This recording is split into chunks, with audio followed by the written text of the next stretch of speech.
Joining me now for more on the global security situation and what can be done to help prevent these sorts of attacks is Daveed Gartenstein-Ross. He works at the Foundation for Defense of Democracies, and it's always a pleasure having you on the broadcast.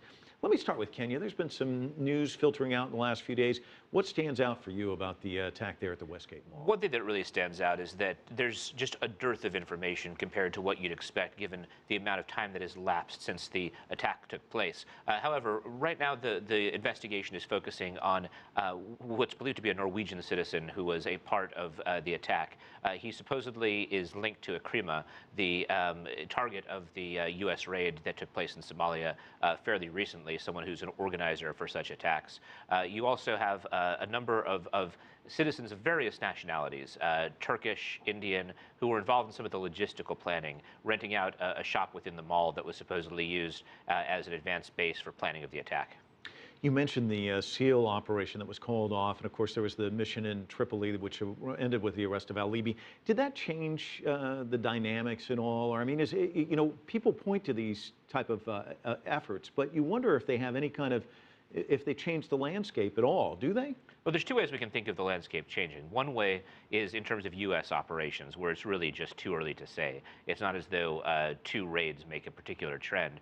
But in terms of the landscape from the other side, from the enemy side, the Libya raid, the one that got Abu Anas al-Libi, could well make a difference in that there's a lot of intelligence to be gleaned from a person like that who served as a link man between al-Qaeda's senior leadership in Pakistan and the foot soldiers on the ground within Libya.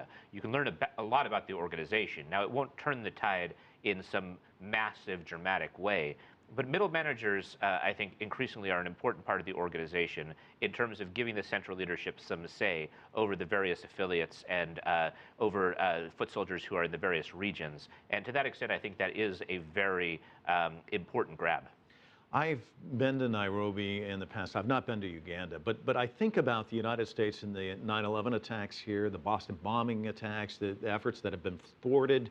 Then you see what's happened in Europe, and I wonder about security in those countries, Uganda and Kenya. How do they compete with something like this, given the fact that the Western nations, which have a lot of manpower, have such difficulty in trying to prevent attacks like these? One thing about Kenya that most people don't realize is that you've actually had literally dozens of attacks carried out by Shabab and Shabab supporters just over the course of the past year. Most of these have been low-level attacks, grenade attacks, some attacks on church services, but there have literally been dozens of low-level attacks. It's inherently a place where it's difficult to guarantee security. And if you look beyond terrorist attacks, there's an extremely high crime rate in Nairobi, which is indicative of an overall lack of security.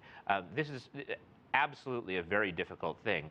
As you know, soft targets are extremely difficult to police, and both Nairobi and Kampala are full of soft targets. For a force which is already strapped for resources, it's very difficult to make sure that all the key places are secure. And Uganda's had its own host of problems through the years with wars. How do they strengthen themselves in Kampala and elsewhere to try and prevent something like this? It's difficult. I mean, I think that probably the strategy is to ramp up security in the short term. It seems, based on the various public statements that have been made, that the U.S. got specific intelligence indicating that an attack may be imminent. So probably a couple of things are happening. Like I said, mobilization of security, coupled with attempts to try to track down the possible perpetrators and arrest them in order to neutralize that particular threat. That's the best way to respond. But a long-term strategy of trying to provide security at every single soft target simply wouldn't be sustainable for them or for us. So let's talk long-term, and we don't have a lot of time, so if you can make it brief. I've heard from so many people saying, you've got so many disillusioned young people who are joining these ranks, and trying to capture them and get them on the right path is the way to go. But that sounds tough too.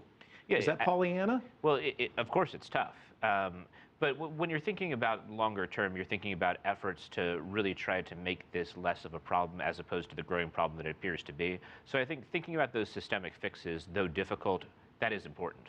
All right, David, thanks so much for your time. Certainly appreciate it. Thank you.